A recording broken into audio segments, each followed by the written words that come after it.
elected representatives that you need to come up with a good proposal for the future of a city.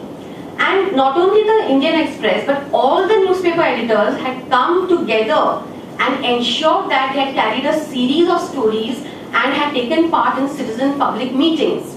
So that is what I'm saying is empowering, the empowerment. Empowering first the citizen with the information, because he doesn't know, he cannot understand technical language, simplifying it and telling him and making him feel a part of the city, and then helping him in participating in governance, meaning amplifying that issue through your newspaper, if needed conducting citizen meetings, and kind of motivating and inspiring citizens to do their bit in their neighborhoods for the city. So when these two things come together, automatically your elected representatives are alert. They are not caught napping because they know that people are watching them. So the watchdog approach has to be there first for the newspaper and then for the citizens. Now this is just a technical bit on the inherent link between information and governance. There are 3 facts that better explain this link. First is, like I said, access to information and knowledge is essential to form an opinion. Because if I just tell you, oh, you must, defend the Jan Lokpal bill, would you do it? You are an educated person and you will, the first thing you'll say, what is it? I have not understood this crusade, so I'm not going to join. But only if you understand an issue and you are convinced about it, then only you can be a part of the process. And so newspapers today have to give that information and then leave the decision open to the individuals, whether they are convinced or not. And then judicious and well-informed decision making is dependent on the quality and timeliness of information.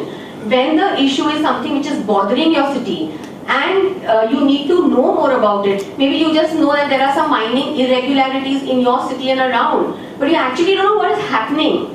Similarly, instead of the newspapers going on writing editorials for or against Anna Hazare, I would think that just placing the facts of what the whole system is of working, what is the contents of both the bills, and leaving the reader to form an opinion. Next is control of information and knowledge. When it is confined to a group, then it steers manipulation or an exploitative process, which is the more transparent the public issues are in front of the citizens and individuals, it will be more better for the newspapers as well as the individuals to be proactive. Now, how can journalism or the newspaper do that? Like Vinod ji, he has an apprehension, and to an extent it is right, that you suddenly start being friendly with influential, powerful politicians, and then you fall a prey to becoming a party to that kind of influence or any other shady deals. So how is it that you can avoid that and you can become a credible journalist or be a credible newspaper without doing such a thing? Now, fortunately for us, in 2005, we have the Right to Information Act, and thanks to Mrs. Aruna Roy and Anna Hazare in Maharashtra, we have got one of the most powerful acts, some which are better than the other developed countries in the world. Now a journalist is very used to this very easy way since the last 10-15 years of taking official quotes, taking 2 other quotes and just writing a story. Now that doesn't make journalism, and certainly not these days when the reader is curious to know what is happening around me, what is the real issue. So at that time we have the Section 4 of the RTR Act, which is one of the most formidable sections, but the government departments are not following it. They were told that in 120 days after the enactment of the Act on October 12, 2005, they should make their functioning, which includes their projects, their proposals, their, the grants, whatever they are doing, it has to be put on the website so that the citizen at the click of the mouse knows which is the road, how is it being made, who's given the tender, how much money is spent, what is the time frame, who is the contractor. But nothing of that. Most of the government departments do not abide by that. But the same section 4 gives the power to a faceless citizen as well as a journalist to walk into the government office and do inspection of files. So a citizen, I can understand, would be a little, hesitant to do that. But why not a journalist? When you have a tool like a RTI, when you have a section like a section 4, when you can do inspection of files, then why shouldn't a journalist take that up? And in the morning we had a little controversial definition of truth, but what I meant was truth is very philosophical, it can be relative. But the facts of what the government is proposing to do for your metro, what is it proposing to do for your preventing tree felling, whatever, all that, you can inspect the files. You have the right to get the photostat copies, and then after that you can grill the officer. Now, when I was running Intelligent Pune, at that time, one interesting, like every week, my reporters go to inspection of files. Now, we were known in the Pune Municipal Corporation to conduct this very regularly. So when one of the readers called up and said that in my neighborhood there's a beautiful botanical garden which is the pride of our city, and he said, I've heard that a road is going to be cut through. So I told my bureau chief, please go and do inspection of files. So when he went there to the PMC department, he said, no, I can't show you these documents. So he said, okay, just put me on to a senior officer. So he took him there. So the senior officer told him in Marathi that, he's from Intelligent Pune, please give him the documents, otherwise he'll take the cupboard and run away. So he was given the documents, and shockingly we found that a 60 feet road, the municipal commissioner had etched on the DP plan over and above the road alignments, and it was so needless because it was to access the Pimpri-Chinchwad municipal town across, but when just 500 meters nearby, already there's a bridge that goes there. And then we found that because there were two huge luxurious apartments coming up there were these two corporators who had proposed it. We had got the copies of their proposals, etc., etc. And then we wrote to them, besides carrying it as a cover story, we wrote to the Pune Municipal Commissioner telling him that, this is unnecessary. And we asked the neighborhood, we made a citizen petition for them, and then the large signatories were sent to him. And the little victory was that in the 2010 and 2011 PMC budget, that road is not included. But the defeat is that they have not deleted the road. So we have to still keep fighting. But at least there is some, kind of alertness. And just to go off the way, I want to say that because Pune is very, very active in the RTI front, Pune Municipal Corporation is the only corporation in the entire country where on Mondays from 3 to 5 p.m. any citizen can walk into the office of any department and do conduct inspection of files and get the photostat copies.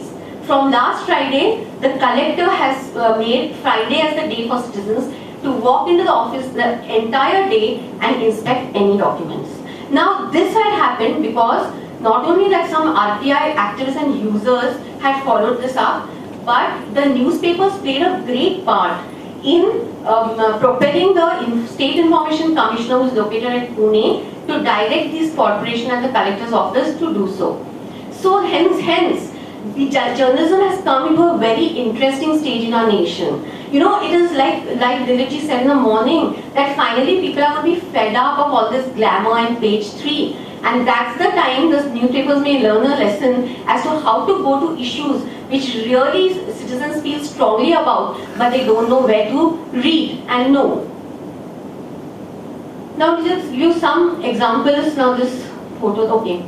I'll just give you 4 examples. Now this one that you see is the deserted Dow chemical plants in Chakan, which is in the outskirts of Pune. Now when this plant started getting constructed there, sometime in 2008, that time some activists came to my office and some villagers of that Shinde Vasuli village it is called, to say that वो Bhopal gas tragedy के लोग हैं, तो इधर morally उनको इधर नहीं आना चाहिए. So I said, as a journalist, I can surely write about 2-3 paras on activists protesting against the background of Bhopal tragedy. But as a journalist, I need to know what is actually coming here. So I rang up the member secretary, Maharashtra Pollution Board, MPCB, Maharashtra Pollution Control Board, and told him that I would like to see the documents of the clearances given to Dow and the MOU between Maharashtra government and Dow. So he said that please don't ask me any question, I have no information, and if you are so interested and curious, go and invoke the RTI Act. That's when I realized that the senior officers in the government departments are very happy with the RTI Act, because such political decisions which would have them suspended or transferred in case they give information, they can easily tell that person to invoke the RTI. And so I did inspection of files in the MPCB, MIDC, regional offices in Pune, and Secretary Environment Mantralaya.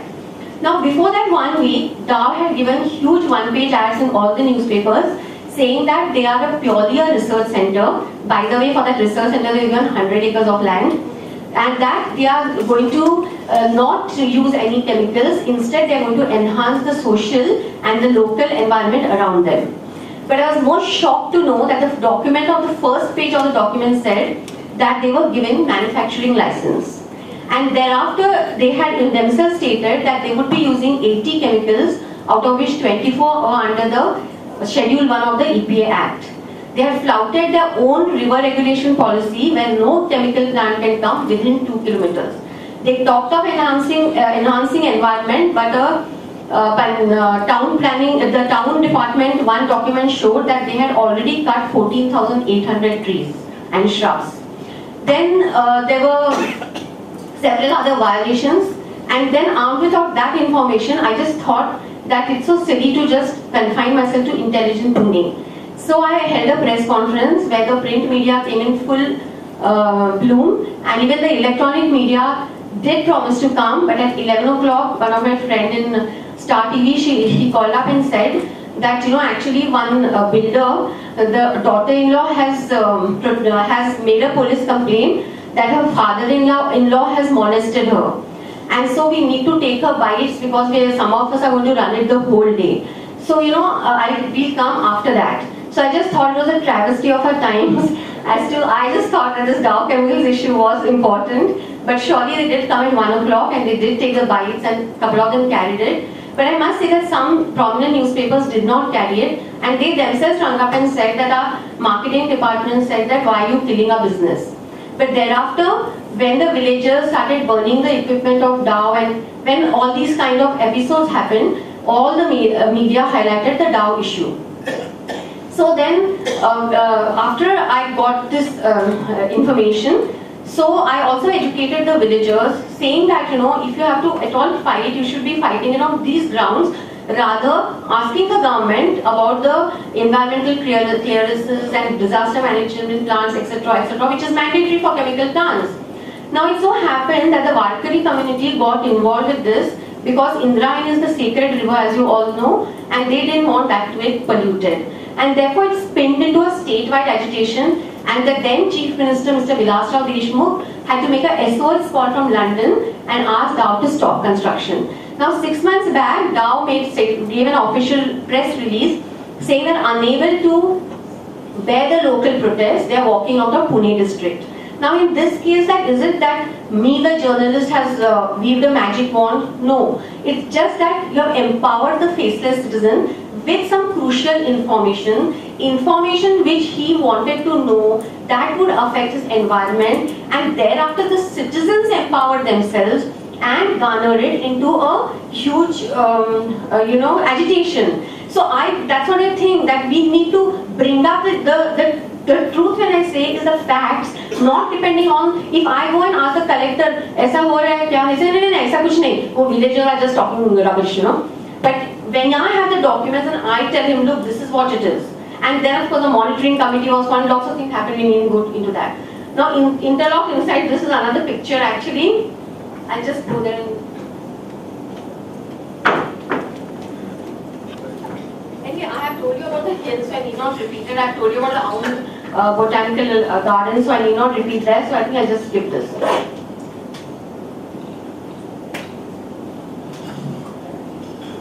Now, what has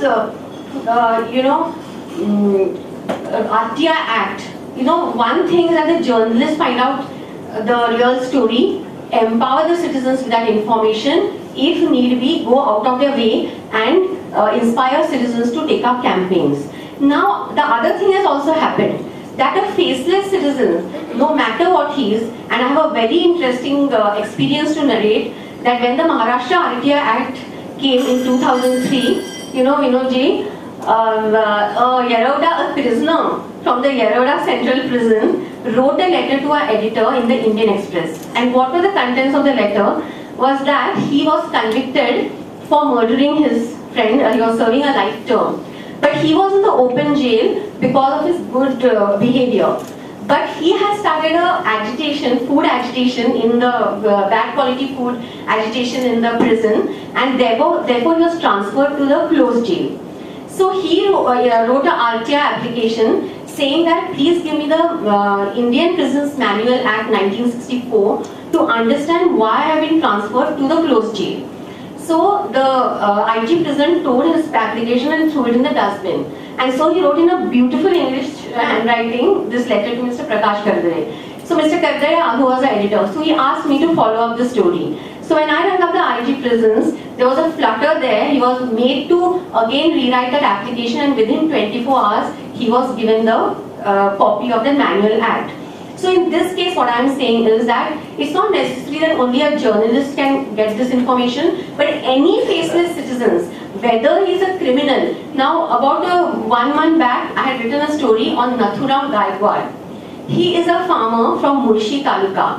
This is a place where land titles are being changed by these builders and estate agents, and resorts and farms for the urban rich are coming up. Now he's been fighting at the Supreme Court, the High Court level since the last 10 or 12 years, because his son-in-law, 75 acres of land has been usurped by the 3 builders in Pune. So the High Court gave a decision saying that the land title must go back to the original holder. Now the clerk in the collector's office wrote that already there is a case of this issue going on in the district and sessions court, so we cannot implement the High Court order. So after that, one of the leading RTI activists of Pune requested him to find out as to what is this letter which the clerk had written. Now under that RTI Act, it was horribly found out that he had forged that letter, and there was no such case pending in the district and sessions in the court. So now since the last month, they are fighting back to put back his land title. Now last week also there was a story of this boy who is 18 years old in a village in Amreli district in Gujarat. He is belongs to the what is it called, above poverty, APL, above poverty line section, wherein under the ration card you get a certain amount of wheat, rice and kerosene. But this 2 fair price shopkeepers never used to give it in the last 6 to 8 months, and they all the time said that government ही नहीं देगा तो हम क्या करें. So then he decided he used to read that some Gujarati paper used to continuously give articles on RTI, and there in one of the articles it was mentioned what is the quantity that the APL can get. This much 2 kgs of wheat, 2 kgs of rice, etc., or 2 liters of kerosene per person. So then he decided to invoke the RTI Act at the Tehsildar's office. Now the Tehsildar's office, instead of giving him information, told him that मैंने वो fair price shopkeeper को बोला है कि 15 दिन में आपको ये सब information देना. Now he did not give the information. Instead, the Tehsildar called him home one day from his college. He's in SY BCom, saying that please don't do such activities, otherwise there are threats to your life. So he called up this Gujarat helpline, which is in Ahmedabad, and is doing fantastic work. There's one Pankti Job there. So they have started, the RTI activists are being killed and all that. So what they do is that any RTI user who rings them up with a complaint that there are threats, they record the conversation. And that recorded conversation, they give it to the police station nearby and also to the district office. So then she told the Tehsildar that, look, I have recorded that boy's conversation, and if you do not take action and give him the information, this will be submitted to the police station. So at that time, he allowed inspection of files under Section 4. And then the boy found out that between August 2010 and January 2011, he was supplied with 12,000 kgs of wheat. And then he had said, and in that record it was written that every ration card holder has got it. So then Pankti Chok told him, you come and do inspection at the FairPrice shop. So when he went, he called all the ration holders, they came in front of the shop, and then they showed that none of them had received even a 1 grain of wheat. And out of those 20 samples who were got there, one person had got it because he used to constantly go and fight with the shopkeeper for 2 days in a row. And then now an inquiry has been instituted against him. But the best part was that the State Information Commission of Gujarat, commending the boy's work, has sent a circular to the Food Supplies Department stating that this is anyway public disclosure, so people don't have to invoke in Section 4 to come and check what is happening. That up till now under the RTI Act, at the Tehsildar's offices and the Gram Panchayat offices only, you had to put up the supply and details. But now every fair price shop in Gujarat has to put it up on his wall, whether it is in writing or painting or whatever, the week to week or month to month supplies. You know, so that is the strength of the RTI Act, and in which, why not let the newspapers highlight these so that the other people in other areas, other states, other districts can take an example that yes, this is happening. Now, this is a story which I also recently wrote about the water purifiers, which had made tall claims. What they had done is that it is Hindustan Liver and their purifier. They had taken the Times of India lead story, which had appeared a year or so back, stating that they did not name Hindustan Liver, but one of the purifiers which kills all diseases. And then they had taken the NIV report, the National Institute of Virology, which is the highest government establishment for conducting such tests, saying that 1 liter of water kills 1 crore viruses. Okay, and then obviously that their purifier did big business, but then a chemical researcher based in Bombay, Dr. Arvind Shenoy, he just said that it's unbelievable, you know, on what basis are they saying this? So he applied his RTI application to the NIV and said that I would like to have so-and-so reports.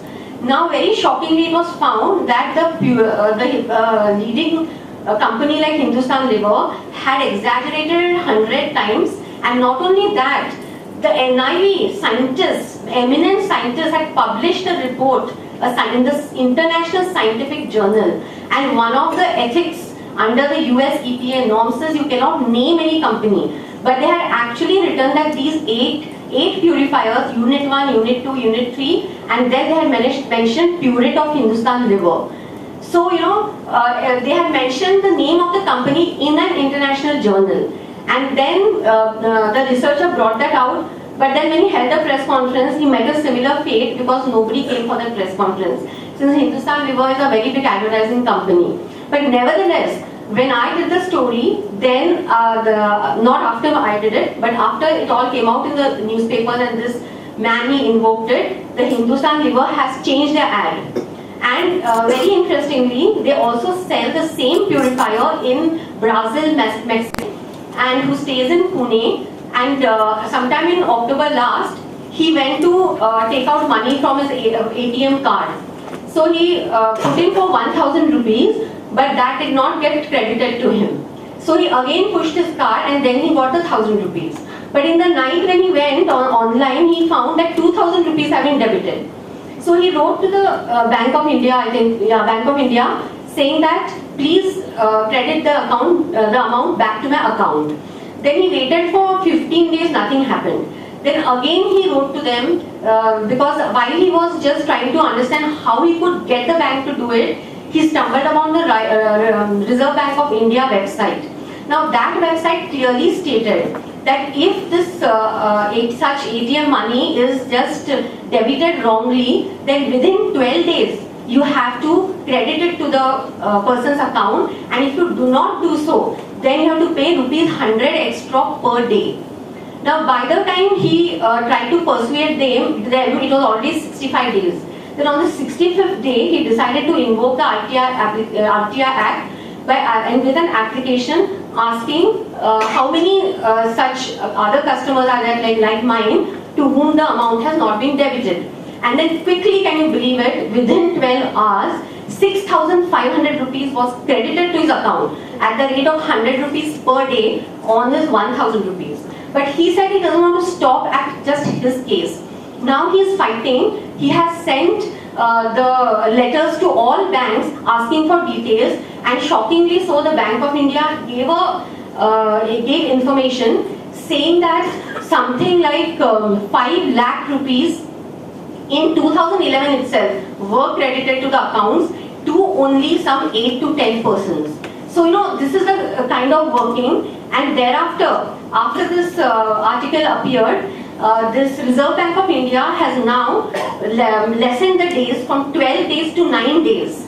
And 3 banks, I forgot the names, they have automated this whole thing. That means they have used technology whereby if the customer's account gets debited by mistake because of this ATM, it is computerized, it is put back to his account in a minute. So you don't have to wait for 9 days. So now this man, he is, if you see him, you just wonder whether he's got the energy to go around, but he has made a difference to the entire country. So what I feel is that, I'm not really talking about taking some issues, like when I took up the DAO issue, you know, like Vinodji was saying, some people, the DAO people ask me that who are you working for? You know, whether you're having an agenda, working for some other company which is against DAO. You know, so but I feel that this is an issue of a public issue. So if a journalist highlights this issue by himself or herself, there are many young journalists here, and they should use RTI, the Section 4, as a tool to do their stories. Similarly, all you citizens who are doing there is just enough of just sitting in the drawing room and complaining about a bad government, bad politicians, media, which is just, you know, highlighting entertainment. But like, you know, Dilip sir said, that why are you keeping quiet? Stop reading my newspaper. Do you do that? You don't take the pains to do that. So the time has come when the society and the newspapers have to together work for good governance. And when that happens, believe me, these small examples, when they become more regular, you can imagine what the governance in this country can be. Thank you. Thank you, Venita, for such an impassioned speech. May I request Mr. Dilip Gaonkar now to give his point. The great advantage of being the last speaker that you don't have to say very much, because much of what you wanted to say has been said. Unfortunately, that's not the case today, because much that has been said today is something I would not have said, and I'll tell you why. First of all, I must congratulate Deshmukh. I think her presentation tells you what an individual or a group of individuals can do to utilize this extraordinary arm, which is the right to information, in order to redress a certain number of grievances that citizens face. And I believe as and when this movement becomes more and more widespread in the country, there will be certainly a change of attitude on the part of those who govern us, and that includes elected politicians, their non-elected allies, the bureaucracy, and so on and so forth. So I begin by congratulating her. I think it's an excellent example of how RTI can be utilized for this purpose. This much said,